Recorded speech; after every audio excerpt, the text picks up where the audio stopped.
eu vim para os Estados Unidos é, porque eu já estava desempregada, eu sou enfermeira no Brasil, e eu estava desempregada, e o Leonardo, meu filho mais velho, ele estava fazendo já faculdade de medicina e eu não queria que ele parasse. E quem sustentava ele era eu. Ele fazia na federal, mas ele estava no Rio de Janeiro, mas tinha todo o gasto. Então quem sustentava era eu. E eu falei, não, você não vai parar, não vai parar. E aí eu vim para os Estados Unidos, né, com a cara e a coragem, não conhecia ninguém, eu ia vir com uma amiga minha, mas ela resolveu não vir, eu falei, eu vou, não tem outra opção não, eu não estou desempregada e eu quero resolver, eu tenho que resolver as coisas para o Leonardo e para mim também, porque eu queria uma vida diferente, né? E aí, vamos lá. Chega aqui, né? Não foi fácil para mim entrar, porque eu fui para a sala da imigração, eles me questionaram várias coisas e tal, mas enfim, eu consegui entrar. Com 2 meses que eu estava aqui, não falava inglês, gente, né? Meu chakra estava bloqueado aqui também. Então eu já tinha dificuldade para falar em português, imagina em inglês. Porque eu já não conseguia falar um não, às vezes, eu não conseguia me expressar com o patrão, alguma coisa, imagine o inglês, então. Então, assim, no início foi muito complicado, até para conseguir trabalho, essas coisas e tal. Então, eu conheci um brasileiro, e ele muito simpático, muito educado, me tratava super bem, era mozinho para lá, mozinho para cá. E ele foi, eu morava num quarto, porque aqui a gente aluga quarto, e porque o aluguel é caro, né? Então, depois ele foi e falou assim: olha, eu vou morar num apartamento, você quer ir morar comigo? E ele tinha o green card, então ele já estava trabalhando para pegar a cidadania dele, já estava fazendo já papelado para pegar a cidadania. Eu falei assim: vai que rola aí um casamento que também poderia me ajudar, porque eu queria, na época, eu queria validar meu certificado de enfermeira aqui. Eu falei, tá, me trata bem, né, e tal, parece uma pessoa normal, vamos. Né? E aí eu comecei a trabalhar na limpeza e não dava certo, não gostei da limpeza. E eu comecei a trabalhar numa lavanderia perto de casa. Só que ele falava assim comigo: olha, você toma cuidado com polícia, porque a polícia aqui, se eles te pegarem, eles podem te deportar. Toma cuidado, não abra a porta para ninguém, porque pode ser da imigração e eles não vão se identificar como imigração e eles podem te deportar. Não confie em ninguém, porque aqui ninguém é amigo de ninguém. Gente, mas ele colocou tanto terror para mim que eu falei assim, meu Deus do céu. Porque eu não conhecia quase ninguém aqui. E aí tá, comecei a trabalhar, e aí eu tinha que ajudar na casa, pagar as contas, ajudar a pagar nas contas na casa, mandar dinheiro pro meu filho, e eu ganhava muito pouco. Ganhava muito pouco. E aí começou as agressões verbais, né? Assim, muitos nomes feios mesmo, sabe? E ele falou assim: olha, deixa eu te falar, você tem que cortar essas ligações que você faz para o Brasil. Você está nos Estados Unidos, você não tem que ficar enviando dinheiro para o Brasil, não. Você tem que sustentar quem está aqui. Você tem que esquecer Brasil. Você está nos Estados Unidos, né? Você tem que esquecer família. Falou desse jeito comigo, eu falei, não, eu tenho filhos, eu tenho mãe, e eu não vou. E aí ele começava a querer controlar, sabe, o quanto que eu estava mandando para o Brasil, as ligações. Então eu já evitava até de conversar com a minha família quando ele estava em casa. E aí ele implicava com minhas roupas, e aí ele um dia me levou para a loja e falou assim, não, eu quero que você compre a roupa para você igual aos americanos, porque você está nos Estados Unidos, você tem que se vestir igual ao americano.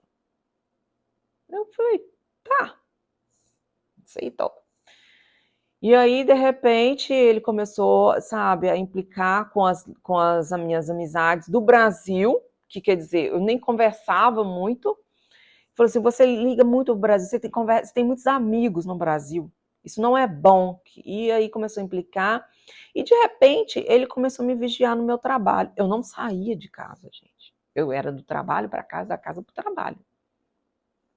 ele começou a me vigiar no meu trabalho. Às vezes eu queria ir no mercado comprar alguma coisa, era longe, estava, né, nevando, frio e tudo. Ele fala: o que você quer que eu leve para você? Eu não tinha nem liberdade de ir no mercado. O mercado era longe. Eu não tinha carro. E aí aquilo começou a me incomodar, né?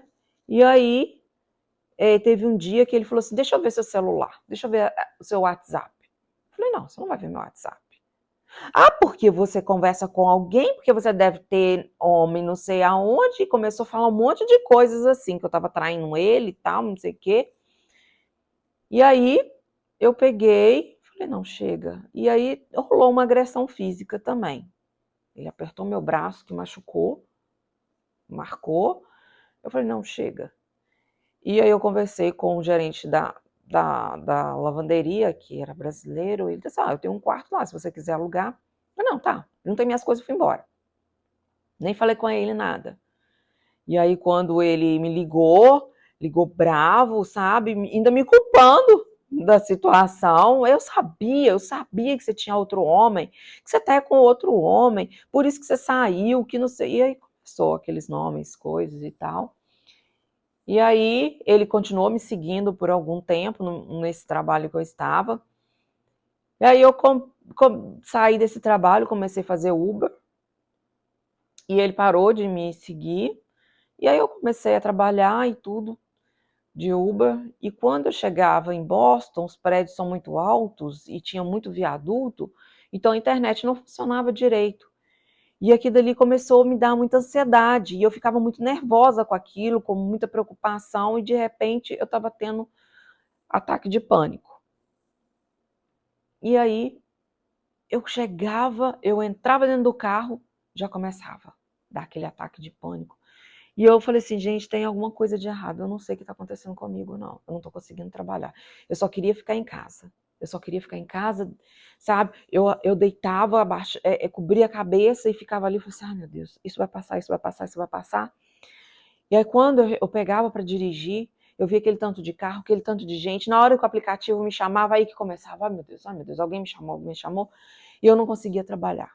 Chegou num ponto que eu não estava conseguindo, eu não conseguia ver muitas pessoas, não conseguia ver carro, e eu ficava paralisada às vezes, sabe? Eu ficava parada esperando alguém me chamar, e eu ficava ali assim, tensa, olhava, fechava os olhos, porque eu não queria nem ver carro, de tanto carro que era. E quem teve, né, síndrome do pânico, sabe muito bem como é que é isso. É um medo, medo. E aí eu queria ficar em casa. E aí chegou no ponto que eu não tinha dinheiro para pagar o meu carro, eu não tinha dinheiro para pagar o aluguel, eu não tinha dinheiro para pagar a comida. Mais ansiedade eu fiquei, mais medo, porque eu não tinha ninguém, sabe? Eu não tinha ninguém para me recorrer, para me ajudar, porque eu preciso... Aqui você tem que trabalhar, você não tem ajuda assim. Você tem ajuda, mas você tem que pagar ajuda. E eu falei: agora eu não sei o que eu faço. Aí, de repente, esse homem aparece de novo na minha vida. Não sei o que aconteceu. E aí, no momento que ele me ligou, eu estava passando muito mal, com ansiedade, triste, chorando. E ele: vou encontrar. Tá, vou encontrar. Era a única pessoa que eu podia conversar, desabafar um pouco daquilo. E aí eu chorei. Ele: tá, não fica assim, não fica assim. Ai, volta lá para casa, eu posso te ajudar, não sei o que. Eu falei: não, você fez isso comigo. Não, eu não fiz. Eu falei: fez. Ele: não, você que entendeu tudo errado. Eu falei: olha, não sei o que, pensa direitinho, e se você quiser, você pode voltar. E aí eu falei assim: ai meu Deus. E aí eu fiquei uns dias tentando trabalhar e eu não conseguia. E aí ele mandando mensagem: como é que você tá, e eu: não tô bem, e ele: volta para casa. Acabei voltando. E aí, não, agora vai ser diferente. E eu pensei comigo: não, vai ser diferente e tal. E aí eu já não conseguia mais trabalhar naquele serviço. E aí ele tinha uma empresa de pintura, e ele disse: olha, eu vou te ensinar a pintar, e você trabalha junto comigo. Eu falei: ok. Tá, me ensinou a pintar, eu comecei a trabalhar com ele, no início estava maravilhoso. Só que aí começou a controlar mais ainda a questão financeira, porque quando ele via que eu estava tendo muito dinheiro, e ele falava assim: eu não vou te pagar isso tudo, não. E ele não me pagava. E aí também ele controlava, porque, sei lá, eu acho que ele mesmo falava assim, uma hora você pode me abandonar e ir embora de novo. E aí eu já pensava assim, se ele tá falando isso, às vezes pode acontecer, né? E eu não pensava não, mas assim, sei lá, não era aquela vida que eu queria também não. E aí começou novamente as agressões verbais, né? Me tratava muito mal. E ele falava, mulher, ela é para servir o homem, tanto para fazer as coisas para ele sexualmente. A mulher, ela tem que servir o homem. E às vezes eu não queria ter sexo e ele gritava comigo, sabe? Você tem que fazer sexo comigo, porque a mulher, ela tem que servir o homem. E aquela coisa, sabe? E assim, e aí eu falei, meu Deus, tudo de novo. E aí eu comecei a fazer um curso de inglês na escola e ele falou, você não precisa de aprender inglês. Você não precisa de amizade. Você não precisa de falar inglês, porque eu que converso com os clientes. Você não precisa de saber inglês. Eu sei o suficiente. E ele era fluente em inglês, então eu pedi ele para me ensinar inglês, e ele era professor de inglês, eu falei, me ensina. Ele não me ensinava. E aí eu conheci um grupo no WhatsApp de mulheres, chamava Lumina, e era uma psicóloga, uma coach. E elas estavam fazendo propaganda porque elas iam abrir esse grupo para dar um apoio, um suporte para mulheres, tanto pessoalmente quanto profissionalmente. Eu achei interessante, eu falei assim, eu vou fazer esse curso. E aí, fui na reunião, comecei a fazer o curso, e assim, era muito complicado, porque ele não aceitava que eu saísse do trabalho para ter esse encontro, ele achava um absurdo. Você tem que trabalhar, você não tem que encontrar com ninguém. Ele queria que eu só trabalhasse para ele. E aí ele me pagava, mas às vezes ele não me dava trabalho, entendeu? Quando ele via que eu estava tendo muito dinheiro e tudo. E aí, quando terminou esse curso com a Lumina, eu ainda continuei com as sessões com a coach, a Simone, e com a Danusa, a psicóloga, né, a terapeuta que me dava um grande suporte. Então, elas me ajudaram muito. Foi naquele momento ali que eu comecei a olhar para mim, sabe? E assim, eu ainda tinha muito medo, sabe, de tudo. E assim, se eu sair desse relacionamento, como é que eu vou fazer? Porque eu não tinha trabalho, eu não tinha dinheiro, quase não tinha amigos. Eu tinha uma amiga na escola que eu contava para ela algumas coisas e ela, se você precisar de ajuda e tal, conta comigo. E aí, um dia a gente teve uma briga muito feia e eu tinha uma sessão com a terapeuta e ela disse para mim, você tem que sair da sua casa hoje. Como assim? Eu não tenho para onde ir.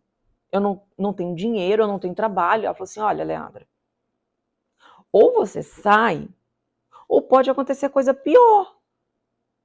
Porque desse relacionamento que tá, nesse ponto que chegou, pode acontecer uma agressão ali. E aí eu falei assim, mas como eu vou? Para onde que eu vou? E ela disse, olha, não se preocupa, porque no momento que você toma uma decisão, o universo vai mover as coisas para acontecer. E aí ela falou assim, alguém vai te dar um abrigo, alguém vai te ajudar. E aí eu liguei para essa minha amiga, ela disse assim, não, amiga, você pode vir para minha casa. Ela alugava a casa e alugava os quartos. Mas ela não tinha quarto vago, e eu também não tinha dinheiro para pagar, mas ela falou assim, não, você fica no meu quarto até ver se você consegue um trabalho, consegue um quarto para alugar e tal. E aí eu fiz prática, né? Eu fiz lei da atração para conseguir um trabalho, eu consegui um trabalho de babysitter, e ali eu comecei as práticas de lei da atração, comecei a fazer a prática, comecei a trabalhar, e aluguei o quarto que um cara lá saiu, e aí comecei a minha vida. Aquele homem continuou ainda me seguindo, e eu tive que falar com ele que eu ia fazer um boletim de ocorrência para ele me dar sossego. E aí eu continuei com a terapia, e chegou um momento que aí eu parei a terapia, eu falei, não, tá tudo bem agora, tá tranquilo. Eu tinha ainda pânico, eu ainda tinha crises, às vezes eu ia pro hospital, eu tinha dia que era tão assim, eu tinha um gatilho, e eu não sabia, às vezes, por exemplo, dias atrás teve um gatilho, às vezes ele mesmo que mandava mensagem, eu já ficava ali, mas eu controlava, e aí daí 3 dias eu tinha um ataque de pânico e eu acordava de noite passando mal, com taquicardia, e eu falei assim, ai, agora eu tô infartando. Porque é pânico assim, né? Não, agora eu vou morrer. Agora vai, agora eu vai. E eu falei assim, não, eu olhava a pulsação, falei, nossa, agora eu vou mesmo. Eu vou pro hospital. E às vezes eu saía de madrugada, nesse momento eu já tinha o meu carro, né? Porque eu já tinha comprado. E aí eu peguei, ia pro hospital. Chegava lá, a pressão tava boa, fazia eletro, tudo bem, tudo bem, tudo bem. Não era nada. E aí chegou um momento, eu falei assim, não, eu preciso de... Comecei a trabalhar, né, como babysitter. Nesse trabalho também veio a questão de patrão, a questão do abuso novamente. Eu fui contratada para ser babysitter, e aí no contrato vem falando lá que você tem que fazer algumas coisas da casa. Então a minha obrigação da casa era cuidar da roupa da casa e preparar a comida. Ok, né? Eu sei que de repente eu estava arrumando a casa para eles. A roupa deles, eles não lá, eu tinha que pendurar às vezes algumas roupas, que aqui você tem a máquina de lavar e a máquina de secar, né? E aí eles não usavam às vezes, eu tinha que ter aquele trabalho todo, e às vezes a máquina estragava, eu tinha que lavar a roupa toda na mão. Eu falei assim, gente, o que eu tô fazendo de mim? E aí eu comecei a tomar raiva daquele trabalho. E aí eu tava tendo que cozinhar para eles, cozinhava pro baby, e aquela coisa, eu falei assim, meu Deus do céu. Eu comecei a tomar raiva daquele trabalho. Aí a raiva novamente. E eu não conseguia falar. E aí eu falei, não, eu quero um outro trabalho. Agora eu vou arrumar um outro trabalho. Comecei, aí procurei, falei assim, agora eu vou seguir que tá ali né, no contrato. Arrumei, comecei a trabalhar para 2 famílias, cuidando de 2 babies, e de olho naquilo, porque eu não via o abuso, mas eu não queria eu não queria fazer serviço que não era de babysitter, sabe? Eu não queria fazer serviço de casa. E foi um trabalho muito bom, família maravilhosa, as famílias e tudo. Aí comecei a fazer, e como eu ainda estava na ansiedade, sabe? E num processo ainda, eu comecei a procurar, e eu comecei a ter uma dor no pescoço, nos ombros, nas costas, e era uma dor que não passava. Eu não conseguia mover meu pescoço. Eu falei assim, gente, o que está acontecendo? Eu não conseguia fazer, sabe, mover nada. E aí, de repente, eu falei assim, eu vou procurar saber o que eu tenho que fazer. E aí eu comecei a fazer curso de ozônio, aí abri um consultório, larguei meu trabalho de babysitter, comecei a trabalhar, e aí de repente estava bom, né? Aí eu falei, agora eu comecei a ganhar dinheiro, agora o negócio tá ficando bom. Aí aluguei um apartamento para mim, né? E mobiliei tudo do jeito que eu queria e tal. E aí, nesse momento, também eu fiz a lei da atração pro meu namorado, conheci meu namorado e tal, e tudo.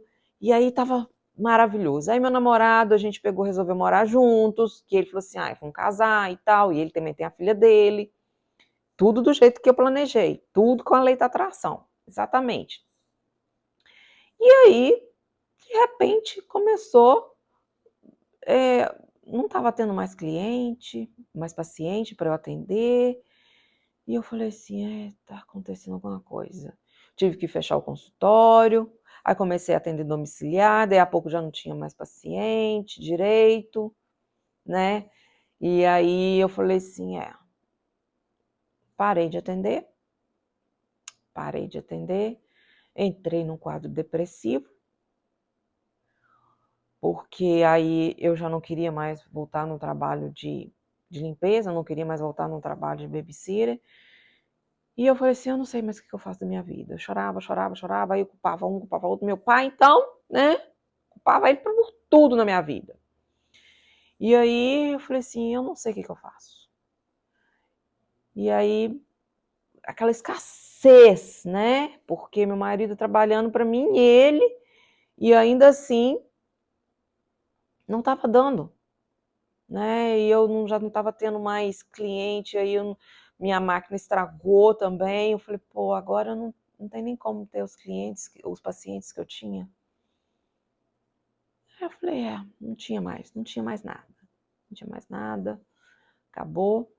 E aí comecei a fazer terapia novamente, mas foi diferente, foi mais profundo, porque era para o autoconhecimento, não era externo, não era nada fora, não era nada com o outro, era para mim. E aí eu falei assim, e aí eu queria minha liberdade financeira. E cadê a liberdade financeira? Porque eu já estava fazendo a lei da atração e não estava funcionando para a liberdade financeira. E aí, mais escassez estava. Eu falei, o que ainda não fiz de técnica que eu não fiz? O que eu estou fazendo de errado? Alguma coisa estava acontecendo. Mas não, aí eu comecei a mergulhar profundamente nessa questão do autoconhecimento. Foi aonde que aí começou tudo. Eu voltei lá atrás, tudo que eu já conversei com vocês, e aí eu fui entender, né, a questão do abuso, a questão da escassez, de medo, desses hormônios, do estresse. E aí eu comecei a trabalhar de babysitter novamente. Falei, né, é o que eu sei fazer nesse momento, o que dá para fazer, vamos lá. Mas aí eu falei, agora eu conheço, agora eu sei o abuso. Então, né, eu estava ali bem ligada na situação, falei, o que está escrito no contrato? Cuidar do baby, cuidar da roupa dele, cuidar da roupa da casa. Eu vou fazer exatamente isso, nada mais.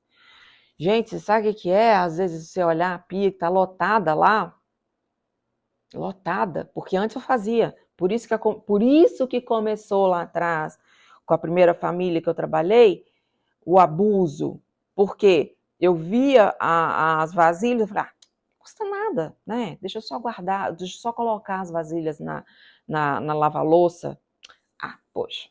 Né? Com a outra família, que eu cuidava de 2 babies, não dava, porque 2 crianças era muita coisa para fazer, então não dava. Mas a primeira família, poxa, é só guardar essas vasilhas? Tudo bem. É só passar o vacuum? Tudo bem. Vamos passar só um pano?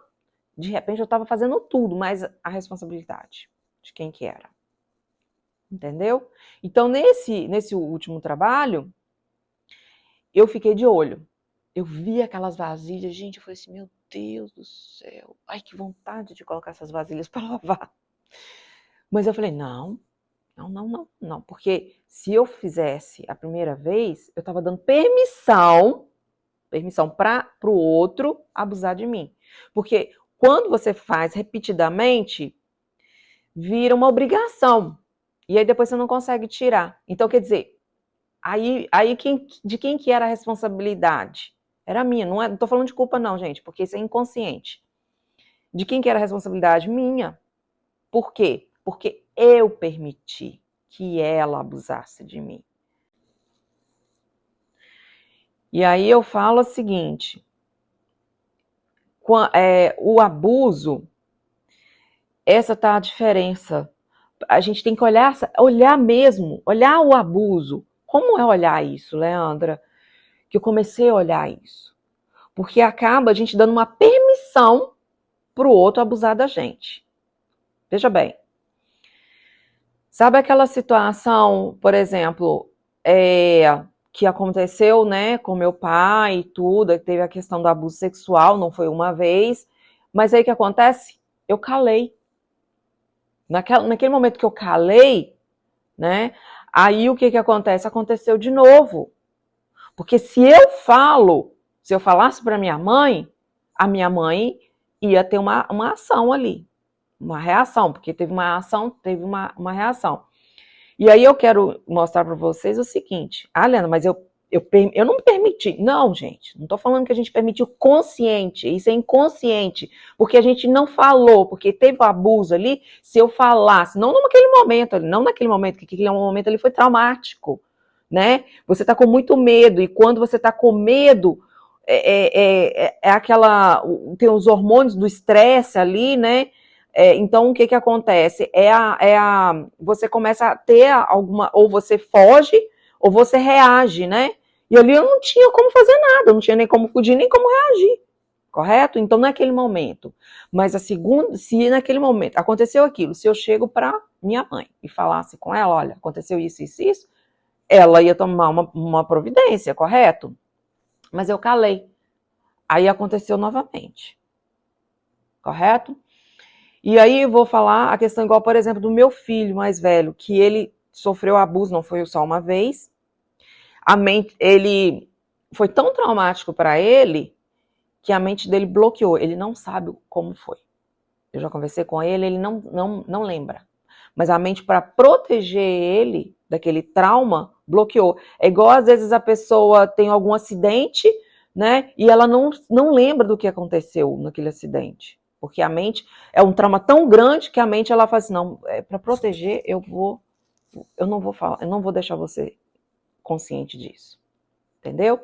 E aí o que acontece? Ele não falou, né? Ele não falou, ele não teve reação, ele não contou para mim, ele não contou para ninguém daquele abuso. E aí aconteceu novamente.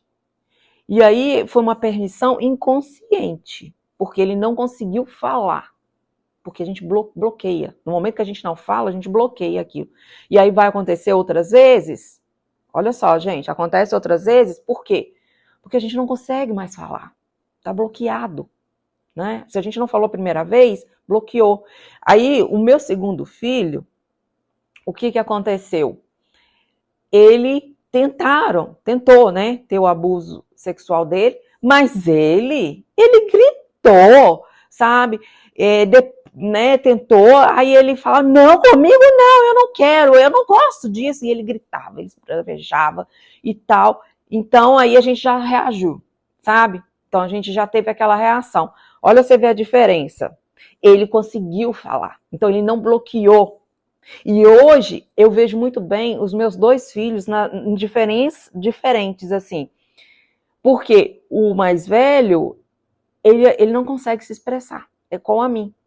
Ele não consegue se expressar, porque foi bloqueado. O mais novo, não pisa no calo dele não, porque ele fala. Ah, ele fala. Ele não cala. Olha como é assim, sabe? É assim, mas Leandra, mas eu não permiti. Não, gente, isso é inconsciente, porque foi bloqueado o chácara. Você não conseguiu falar, entendeu? Você não conseguiu falar. O trauma foi tão grande, que bloqueou. E aí aconteceu de novo. Por quê?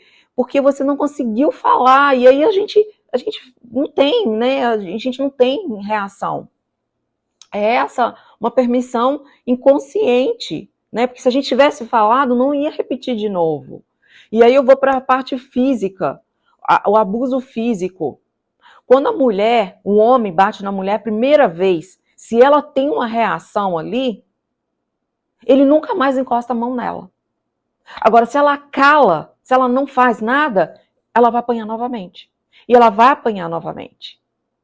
Entendeu? E vai apanhar, e vai apanhar, e vai apanhar.